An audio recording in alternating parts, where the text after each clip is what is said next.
Vous écoutez Radio Taïwan International et c'est l'heure des musées.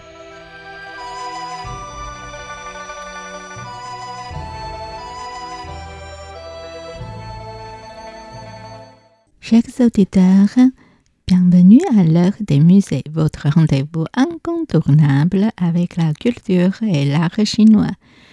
Depuis la semaine dernière, nous avons exploré avec passion les activités des dames, notamment à travers les 4 arts, Qing, la musique, Qi, le jeu d'échecs, Shu, la calligraphie, la lecture et la poésie, et Hua, la peinture. Aujourd'hui, nous vous invitons à plonger avec nous dans les univers fascinants de Qi et Shu, où stratégie et poésie s'entremêlent pour révéler la richesse et la profondeur de la culture chinoise. Préparez-vous à un voyage intellectuel et artistique qui promet de vous émerveiller et de vous inspirer. Voici un exemple sur le jeu d'échecs. Merci de vous référer à l'image 1. Femme de ballet jouant au double 6. Cette peinture représente une table de double 6, dont la surface est un plateau de jeu en bois fin. À l'origine, ce jeu était pratiqué par les habitants du nord et de l'ouest de la Chine. Le jeu se joue à 2, avec des pièces de jeu noires et blanches. Et le plateau est divisé en zones intérieures et extérieures avec 6 lignes de chaque côté, d'où le nom double 6. Le tabouret en forme de croissant était une nouvelle forme de mobilier de la dynastie Tang et était spécifiquement utilisé par les figures de la noblesse. Celui-ci est un exemple typique.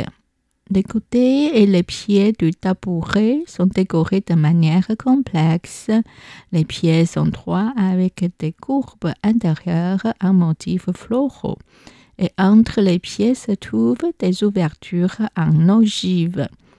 Le siège du tabouret est un matériau tissé en osier et en bambou. Et la décoration du bord est conforme aux idéaux décoratifs somptueux que l'on trouve dans le mobilier Tang. Ensuite, quelques exemples sur le Shu, la lecture et la poésie. Image 2. Noble femme récitant de la poésie. Sous la dynastie Tang, la nation était puissante et la culture prospère. L'empereur Taizong des Tang, avec son approche bienveillante envers toutes les nations, a instauré l'ère de Zhengguan, admirée par les pays voisins. Grâce à une ouverture exceptionnelle aux diverses formes d'art et de culture, les 3 enseignants, le confucianisme, le bouddhisme et le taoïsme, coexistaient harmonieusement. La poésie, la musique, la danse, la calligraphie, la peinture et la critique littéraire étaient toutes florissantes. La peinture de la dynastie Tang, constituant une part essentielle de la grandeur de cette époque, a laissé une trace brillante dans l'histoire de l'art chinois. Les peintres renommés étaient nombreux avec plus de 200 d'entre eux mentionnés dans les annales historiques. Depuis les temps anciens, les lettrés chinois ont toujours aimé écrire des poèmes. Pendant leur moment de loisir, lors de sorties ou du banquet, ils utilisent souvent la poésie pour agrémenter l'atmosphère.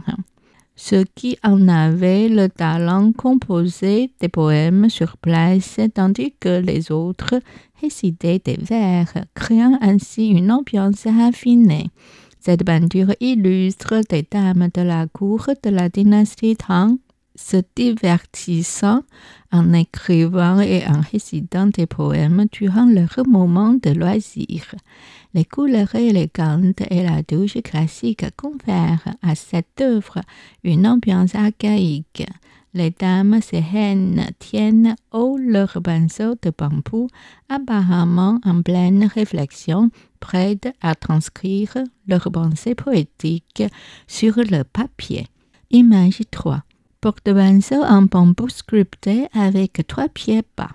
La surface de l'objet est décorée de pavillons et de bâtiments entourés de rochers escarpés, de platanes, de pins de bambou et de bananiers. À l'intérieur de la maison, une table porte un inquiet et une dame tient un pinceau à la main, écrivant près de la fenêtre. Devant la table, une personne se tient debout, les mains jointes, et à l'extérieur de la porte, une servante portant un bol t'apprête à entrer. Les sculptures de la maison sont délicates avec des motifs de nuages et de labyrinthes sur les avant-toits. À l'arrière du tube en bambou, une balustrade ornée de motifs floraux et d'un pavillon avec une table carrée sont sculptés. Image 4. Boîte à seaux en bambou avec décoration d'une dame sous un arbre. Cette boîte de style Guqing, avec un couvercle et un corps s'ouvrant et se fermant grâce à un tenon, présente sur son couvercle une sculpture en bas-relief réalisée selon la technique du Liu Qing Yang Wen.